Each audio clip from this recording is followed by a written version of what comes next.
New year, same victims. You know, we used to live in a society where we celebrated survivors, we celebrated strength, weakness was frowned upon. Growing up, I cannot tell you how many times I was told you can be anything you want to be. You're not realizing your own potential.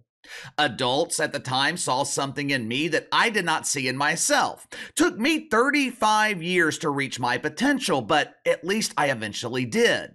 It's highly unlikely that I realized my potential if growing up I was repeatedly told that I was a victim. When I was a kid, there was no such thing as excuses. Teachers didn't want to hear them. My parents damn sure didn't want to hear them. There was no such thing as I can't. There was no such thing as pity. People did not celebrate victims. Those with a victim mentality, they were looked upon as weak. They were soft. Today, the roles have been completely reversed. If you're tough, if you don't make excuses, if you lack sensitivity to the plight of the victim, you're labeled as being infected with toxic masculinity. If a man tries to explain something to a woman, they call it mansplaining. If you fabricate stories of mythical misogyny, if you fabricate stories of mythical racism, if you get on social media and claim to be a victim of racial profiling, you are celebrated for your courage. You just gained a new subscriber. I was so inspired by your painful story of being a victim of words. Ooh, words. If you believed some of these people in the media, words are the biggest threat to democracy in America. They're not worried about the southern border. They're not worried about raising a generation of kids with many of them graduating high school illiterate. This generation has more access to more technology than every generation before them combined. And how do they use it? They waste hours every day watching some doofus like Jackie Mahomes on TikTok foo-foo dancing like a woman. They're not concerned with any of those things though, but the media, they are overly concerned about words. Marc Spears is supposedly an NBA reporter at ESPN. I use the term supposedly for a reason. I don't know Marc Spears as being an NBA reporter, at least not primarily. I know Marc Spears as being a writer for Anscape, formerly known as The Undefeated. This site is a division of ESPN that specifically caters to victims of mythical racism. And if they can't find stories on it, they just create it. That is the only reason for their existence, to report stories of racism. They had to change the name from The Undefeated to Anscape because so many of their stories on mythical racism had been defeated. I will give the site credit though for at least one thing.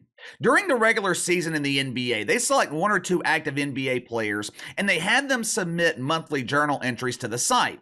Last season, CJ McCollum from my Pelicans, he was one of the players that was selected.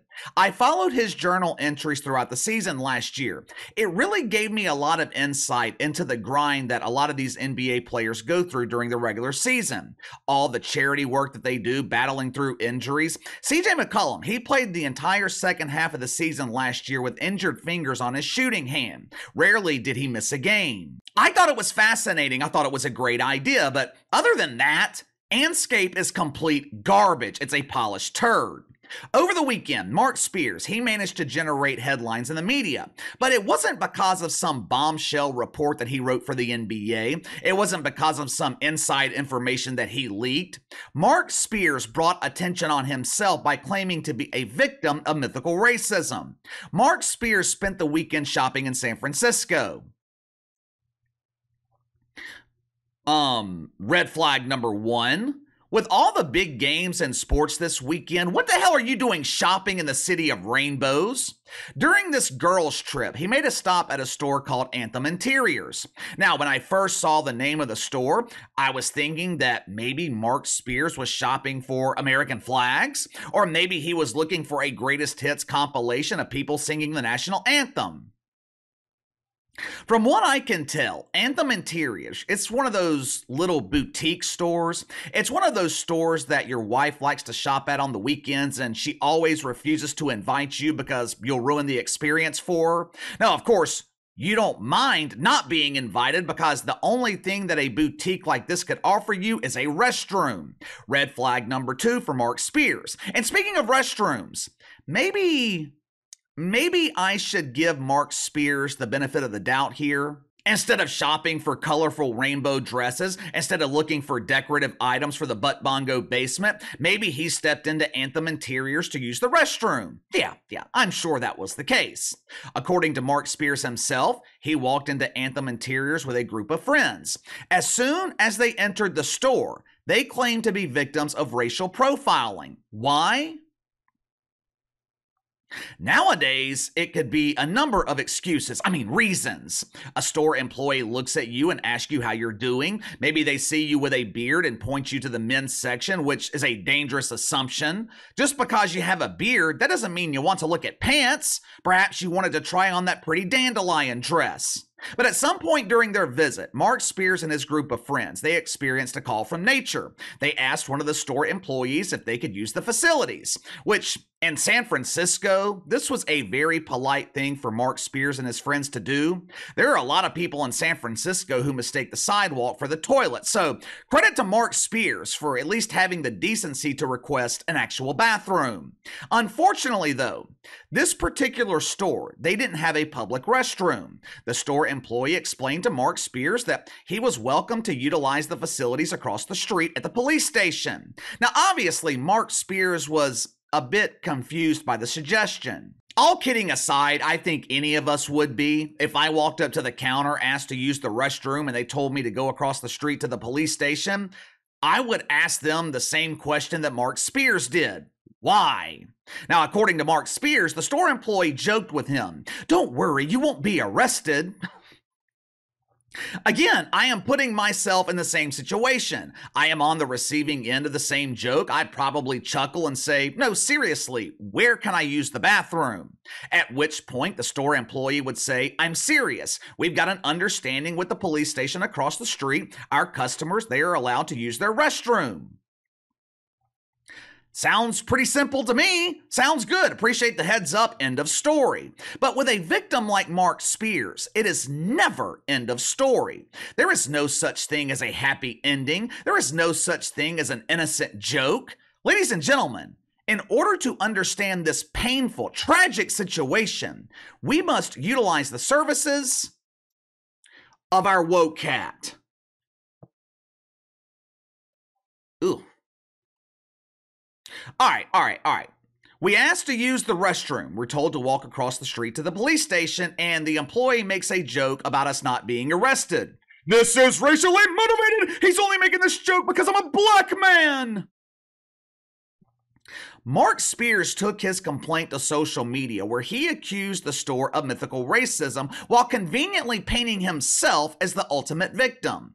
The owner of Anthem Interiors, they replied to his post claiming that their employees make the same joke with all customers no matter their race. The problem here is the owner of Anthem Interiors violated the golden rule here on the channel. You never, ever apologize to a fake victim. Never. Even though her apology was insincere, it was basically one of those apologies where you say, "I'm sorry you feel that way, but we did nothing wrong. Go fuck yourself." But it was still an apology nonetheless. Marc Spears accepted her apology, but he doubled down on his claim of mythical racism by saying that he was still racially profiled upon entering the store. How was he racially profiled? I don't know, because Marc Spears is refusing to provide details. Translation probably didn't happen. Here's the thing.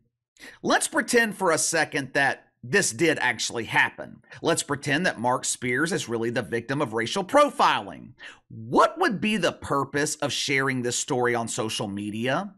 The owner of the store has offered to speak with Marc Spears one-on-one. To my knowledge, he never accepted that invitation. So what is the purpose of sharing this story on social media? The only reason I can think of, Marc Spears, he wants to bring attention on himself. He wants your pity. He wants people to feel sorry for him. He wants to be like all of his other friends who pretend to be victims. This dude seeks attention. How do I know?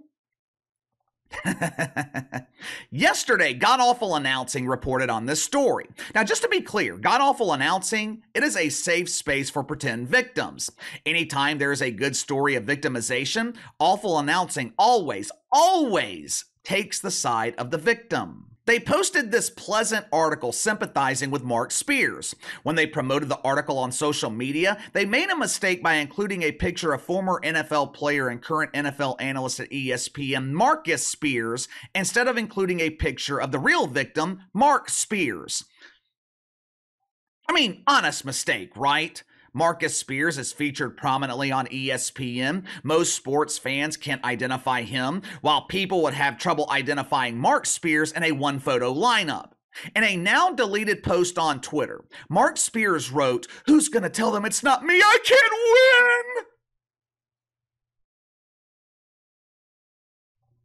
win!"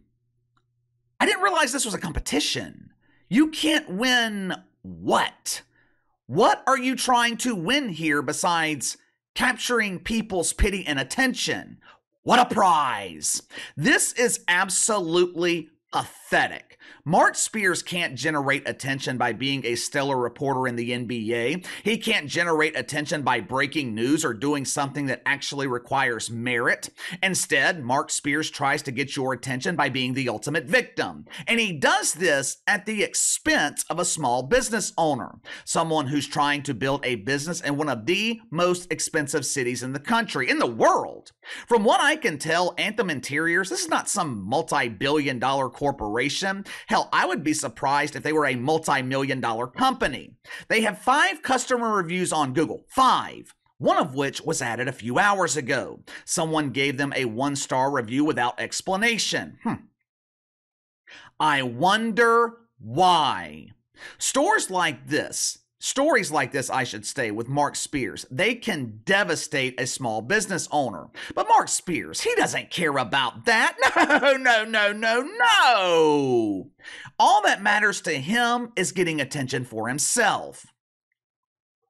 Give me your thoughts on this. ESPN NBA reporter Marc Spears, he claims that he was racially profiled by a small business in San Francisco. Doesn't provide any details outside of that one joke about the bathroom in the police station. Marc Spears, he simply expects us to take his word for it.